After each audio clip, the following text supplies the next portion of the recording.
Magandang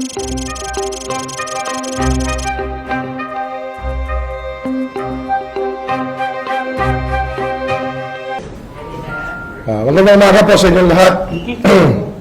At salamat sa inyong pagdalo rito. And I just want to talk about our trip to Geneva.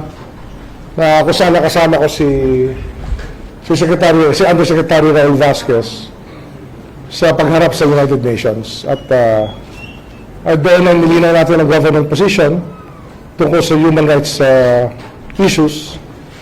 And we attended actually 3 conferences. The Human Rights Conference, the Conference of the High Commissioner on Refugees, and the International Conference on Civil and Political Rights. And it was a working visit to Geneva that we conducted, a very, very productive one. Kasi it was overtaken by events nung pag-uwi ko, nung Thursday ng hapon, alas 5 ng hapon, ay hindi na napag-usapan yung mas mahalagang issue tungkol sa ating posisyon sa government sa United Nations. So, that's the basic premise why I called this press conference.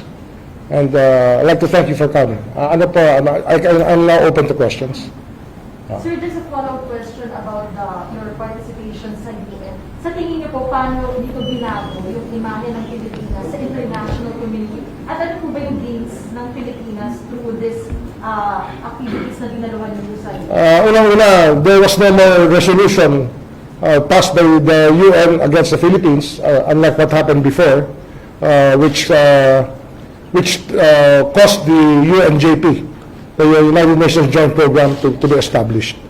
Ngayon, we were able to leave the human rights meetings finished without any resolution being filed against the Philippines, which is very important.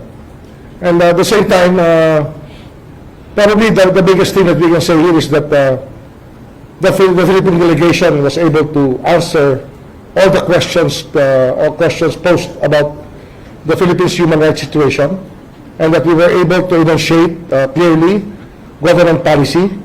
For example, that it is not state policy to have anybody killed, diba? Kasi yung sinasabing EJK, hindi yung government policy yan. We clarified what government policy is all about. And well, issues on red tagging, I think I clarified that also, which are the CPP, NPA, NDF takes offense at, but it's clarified. Basically, the position of the Philippines vis-a-vis the violations of human rights was clarified, and the things that we're doing to address violations that were committed, because we cannot say that we are a perfect society. It happens, and it's just that state power should never be used. We should never abuse state power. We will not tolerate any abuse of state power, especially from the actors or human rights violations. We do not tolerate that. Human rights. Sir, last from my end, na-report na po ba kay Pangulong Marcos yung mga gains natin sa... I will meet with him this afternoon to report on the gains of the Philippines and the Geneva conferences that we attended. The Department of Foreign Affairs was very happy with our performance. By the way, the issue of human rights defenders was also discussed, and I told the United Nations that nobody has the right to arrogate unto themselves the title of human rights defenders, since we are all human rights defenders here. I think that it's not an exclusive club that belongs to any political party. It is a membership of all, as long as you care about the human rights that have to be respected throughout the world and throughout the country. Sir, follow-up lang din. Meron po ba tayong mga pagbabagong gagawin coming off yung Geneva experience? Yes, marami. Sa UNJP kasi, we're working out transparent programs on law enforcement, transparent programs that will lead to having a law enforcement system that is better understood by the people and that will not allow any transgressions. I think that that's the most important part of it, that we are working closely with the government. The PNP was part of the delegation, so was the Dangerous Drugs Board, the PDEA,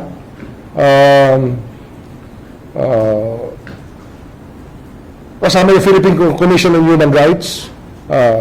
Basta marami kami, DFA, ang mahalaga na nakasama namin doon was the Department of Foreign Affairs because the Geneva Post was the one that helped us, that the UN permanent representative of ours, Ambassador Ivan Garcia, helped us a lot, and their team in Geneva. Makikita mo rito that the Philippine delegation as a team in action, which delegation I headed in Geneva during those days. Yung anti-terror law po, Sec, nabanggit niyo. Yes, anti-terror law was mentioned, and that we clarified the issues with the anti-terror law because there were many misgivings being bruited about by civil society organizations on the abuse of the anti-terror law. And I clarified it already to them that the anti-terror law was crafted to comply with international standards, and that there are countries which have stricter, which give more power to the state in regards to the enforcement of provisions of the anti-terror law. For example, Singapore, which gives 720-day period of detention, and then other countries which give longer periods of detention. Indonesia, Singapore, Bangladesh, ano ba yan? There's also Western countries, many Western countries that adhere to the principles of the anti-terror mechanisms necessary to keep their state secure. Sir, ano naging pagtanggap ng international community after our demands sa anti-terror? I think it was very well received. When we clarified to them that these issues were addressed properly, and that we have a 24-day, 14 days, and extendable by another 10 days period vis-a-vis the other countries which have longer periods. We explained to them these intricacies which actually protect more rights than most other comparative laws that have been passed throughout the world, and that we really took great pains in crafting this law. And I think that I was part of that. I was part of the Congress that passed the law, the anti-terror law of 2020. Sec, other issue po. Sir, this morning, sumuko yung ban-ban. Yes. You mentioned 9 orders nagmula sa loob ng Bilibid. Nung kumontrata daw galing sa Bilibid. What are you gonna do about it? We'll find out sino. Basta nalaman natin kung sino. We will protect the witness to the fullest possible extent. Kasi, malalim yan. I actually have no knowledge yet. No? Na kanya sinasabi, I want to be briefed about it. And I will ask Secretary Abalos to brief me later.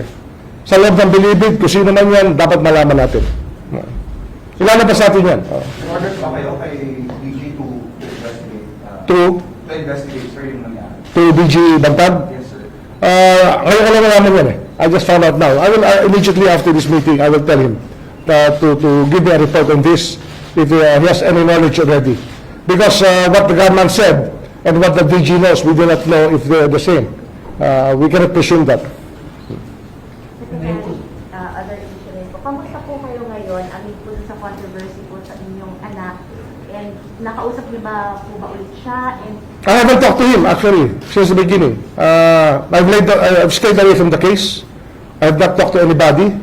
I have not asked anybody any favor. I just talked to a cousin of mine who's a lawyer who will start or has started representing him already. That's all that's everything that I have to do with the case. I have nothing else to do with the case. your reaction na po dun sa sinasabi ng ilang mga lawmakers na may special treatment daw po? No, no comment. I will not comment on that. That's something to do with the case already. I will not comment. Sir, regarding sa panawagan ng iba na mag-defender po kayo. It will not happen. I will not comment anymore on other issues there. But it will not happen. That is not my call. I am a very honorable person when it comes to this. It's the president's call. And if I feel later on that I am not anymore effective in this position, then I will talk to the president about whatever has to be done in the future. Pero sir, nagkausap na po ba kayo sa President? Yes, the moment I arrived, I called him immediately when I landed, and I spoke to him. Ano po napag-usapan if you could share with us na po?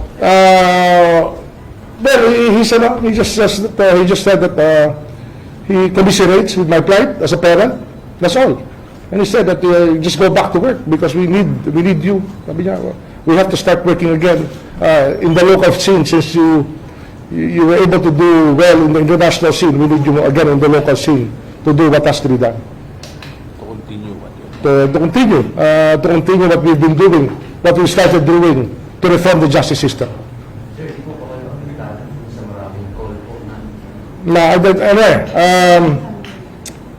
No comment. Pero I think I'm calm enough to face anybody about any issue. And if I cannot be baited into to discussing things which do not need discussing from me. Because as I have said, I've recused myself from the very beginning. Sir, may bala kung bisitahin yung anak nyo sa... No comment on that. Sir, isa na lang kung follow-up. Paano niyo consider, sir, case closed na ba yung first lapid? Considering the... We have to know. The charges have to be filed. The conviction has to ensue. You vet yung testimony. If it's going to be a plea of guilty, it has to be vetted properly. The testimony has to come out so that there will be a basis for the police to act on this matter later on. Because definitely a gunman is not the whole crime itself. It has to be vetted as a whole conspiracy probably. No gunman will be there without a conspiracy. Sir, sorry, pasensya na sir, balikan ko lang po yung sa anak po ninyo. Nagre-report po ba sa inyo, sir, yung Prosecutor General doon sa sitwasyon? Or I have nothing to do with that. He has nothing. He will not talk to me about it. I will not talk to him about it. Sir, pasensya din po, how is the family? How are you? We're holding up very well. My wife, my mother, my children, my brothers and sisters are all supportive. And I'd like to thank those people who have sent me statements of support on text, Viber text, and all messaging platforms. No? I appreciate the statements of support. Secretary, kamusta rin po yung suporta ng mga taga-DOJ mismo sa inyo? I appreciate the support given to me by the DOJ and the fact that when this thing happened, people were worried, and we just said, we just go back to work because this will not change the flow of work that we have to do. Because the deadline, as I said yesterday in the flag raising, the deadline for things we have to do in the DOJ is yesterday. We have to really rush to work and finish these reforms that have to be laid out to make our justice system better. Prosecution system, correction system, investigative system, our system for pardon and parole, parole and probation. All of these matters that have to be threshed out, Our land registration, our immigration, things that the DOJ is on top of and has to be on top of to be able to guide these agencies which actually affect our quality of life as a country. Sir, update po dun sa deportation, mga illegal workers. The first deportations will happen October 19. I have been briefed by the Immigration Commissioner. 5 or 6 of them will be deported. Self-deportation na to that we're paying for. There are 400 more in custody which are being scheduled. China is validating the identities of the persons to be deported if they're really their nationals, if they're overstaying. The BI has already canceled visas of many of those who are working at the illegal POGO outlets. So work is ongoing right now. Sir, pag-ibalikan ko lang po yung sa kaso. Definitely hindi po kayo magre-resign sa mga panawagang delikadesa daw po. No comment. Basta I know myself, I know, it's not only me on trial here, it's my son on trial, it's the country in trial in some ways, but it's par for the course, it happens. And no more comment on that. Pero sir, dadaan na lang po sa DOJ yung kaso ng anak. No. That's the only question that was asked me by the lawyers, no? Who I talked to. And sabi ko, if there's a resolution, do not let it reach the DOJ. Let it be discussed in court. whatever the case may be. Pero sir, paano yung magiging petition for review? Hindi na dadaan sa Number of secretary. things. If it's an adverse case against my son, it will not be appealed here. It will go straight to the courts for trial. Balikan ko lang yung kay Percy Lapid. Pasensya po. Mm. Sir, yun nga po, allegedly galing sa loob yung ulo. Yes, yes. Na ipapatay siya. Ito po palagi kung naririnig na rin yung galing sa loob ng bilibid. Meron po ba tayong mga gagawin na mas talaga immediate para po matigil itong mga ganito na yung mga tao sa loob na nakakulong na, sila pa pala yung nag-uutos. Ang problema kasi sa bilibid talaga, kailangan i-approve na natin talaga. Why? Kasi generations and generations of people under the guards of bilibid feel an entitlement to the positions that they occupy. And that the temptation there is so great that it's so hard to check on these people. A telephone is being sold inside bilibid for the reports to be at for 300 to 500,000 pesos. That is the extent of how bad it is right now there. Well, you heard about the case where we had the jumpers of 200 houses outside the medium security prison had to be cut off, and that many of the guards are the ones who own it. If not all of those houses were owned by the guards. We have a big problem in Bilibid. That's why we have to reform our prison system.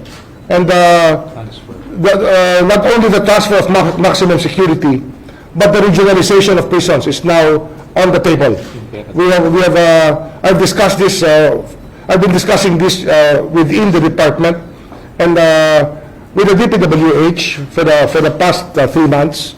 The design of the prisons and the financial modeling of the regionalized prisons are being discussed already. And we may even be able to build regional prisons without using the national budget. We will just we have a way of doing it. We have a financial model to do this. We have a financial model to follow. Sir, last na lang, sir, you mentioned nga yung mga reforms na kailangan pang gawin sa DOJ. So hindi pa kayo nangangamba na with the rest of your son, it would take all your efforts na people would... I think that the blessing in this is that people will be more interested to know what we really are doing here for the country. I think that it's something that the country has needed for the longest time. And we were the first ones, not the first ones, we're not inventing the wheel, but we are the ones who really have the opportunity to do it, because from day one, the President allowed me to organize a team of people who are willing to work for the changes that we are working on. And that is the most important aspect here. Because without a team that you trust, and without a team that you believe in, it's very hard to delegate work. And I believe that the people that I brought with me here, and the people I selected to work on the higher levels, to supervise the lower levels, have been very effective. And we will be continuing to do this, and it will be a legacy-setting administration. And I think that we can be thankful to the President for that. Sir, can you just get a clarification lang po? Ano po ba talaga yung kumbaga, regulation regarding sa pagpapakita ng mukha po ng mga naa-aresto? Kasi meron po mga tungkol po specifically sa pag-blur daw po ng mga... I think that's a human rights issue, but I will not discuss it. Sir, doon lang po sa issue ng reform sa bilibid, meron po ba yung deadline or timetable? Ano to? Ang projection ko kasi, within the next 3 to 4 years, we may be able to build a few regional prisons already. We will work, we will see how it launches within the next 20 months, because we're just finalizing the design of a regional prison that will be standard throughout the country. And then the financial model will come into play when we speak to the local government units about it. Because it will take a lot of work also, cooperation between the DOJ and the local government units. Can you imagine, because regionalization solves many problems. No? You're humanizing the prison system. The problem with the prison system now is that it is a mega prison. And it does not bode well for persons who should be treated individually, as is the practice now in prison reform. Right now, everybody is just a number. Out of 39,000 people inside Bilibid, how can you just make sure that everybody is treated properly? So when you humanize it, when you put a prison number limited to 2,500, I think that the reform will be better. Sa una-una pa lang, sa simula pa lang, may dalaw kagad ang tao na nakapiit, ay madadalaw na ng kanyang mahal sa buhay. That is the first part of the reformation that a person can get when the time comes. Sir, ilan yung target nating mamalaya? Kasi sabi natin, ituloy natin. 5,000 ang target ko by June 30. That's the target that we have set. The carpetas are coming in more regularly now. I think that the Parole and Probation Office and the Board of Parole and Parole have more than 2,000 carpetas now already. And it has come faster, at a faster rate than 3 years worth of carpetas in some areas. But we've done it in more than just a matter of 100 plus days. In fact, these carpetas were delivered, more than 2,000 carpetas were delivered in the first 100 days of the President. This is very rare in the very rare occurrence in our justice system. I think that you, the Justice Bit, are aware of how slow they were before. Sir, sorry, kailan po yung inaasahang mass release ulit ng ating mga PDL na? We have pending with the Executive Secretary 318 names to be set to liberty either by pardon, parole, and other applications of the law, clemency, pardon, parole, commutation of sentence, acts of grace of the sovereign, as we call it. Sir, follow up lang dun sa di ba yung napalaya kamakailan yung 371? 371. Yung pardon na sinabi niyo kay Presidente. Ito pa rin, pending pa rin. But finally, I think that something is being done with the new Executive Secretary at the helm, who we respect all. We all respect the former Chief Justice Lucas Bersabin. I was with him yesterday. I spoke to him yesterday. And a very positive development for us. Sir, sa illegal photos, pasensya na po. Ah. Meron po kasi dun sa mga na-cancel na or maka-cancel pa lang po yung kanilang mga visa na gusto pong lumipat dun po sa mga legitimate na mga pogo. Ang sabi po noon ay pag-aaralan pa raw po ito ng Bureau of Immigration. Can you tell us about that, sir? We will look at the recommendation of the Bureau of Immigration because somebody in the Bureau has already recommended to me the start of probably a process of amnesty, because this problem has to be resolved for the country. Hindi lang sa Pogo, no? We have so many illegal aliens in this country that have to be recorded properly, and that they are becoming milking cows of many people who should not be doing it. Ito yung mga nakakaawa talaga na aliens. Some of them are undocumented. Their documents, their visas have already expired. Many of them have been here for years. Some of them from birth. So these illegal aliens we have to deal with them. It's something that all of this mistreatment of foreigners in our country has to stop. Filipinos are abroad. We all pray that all Filipinos abroad are treated properly. So the foreigners in the Philippines should be accorded to the same humane treatment. Sir, si Senator Gatchalian, meron din po siyang mention na nakakarating po sa kanya mga reports na ito nga po mga illegal Congo workers ay napipilitan na raw po, nanunuhol na raw para raw po sila ay makapanatili sa bansa. Do you have reports on that, sir? That's why sometimes you have to consider all of these suggestions for us. The system was very bad before. If you can imagine that many of these documents were blood documents. No? A lot of money was exchanged hands when many of these visas were given before. Let's face it, let's call a spade. But nagis na natin ito rito, inabutan ko na yan. So what do we do under the circumstances? So we have to look at this from a practical standpoint, as well as, of course, a national standpoint. if there is a national security standpoint, we will speak to the military about it. But we will not ignore any of the important facets of having illegal aliens in our country. But the more important thing, of course, is the fact that there is also international humanitarian law, and you have to be compassionate. Huh?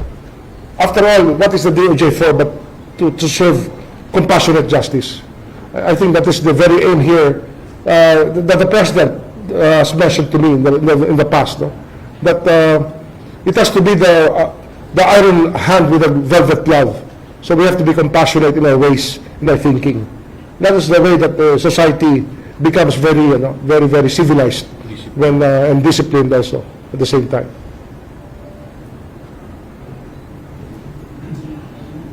Anything else? Okay, thank you.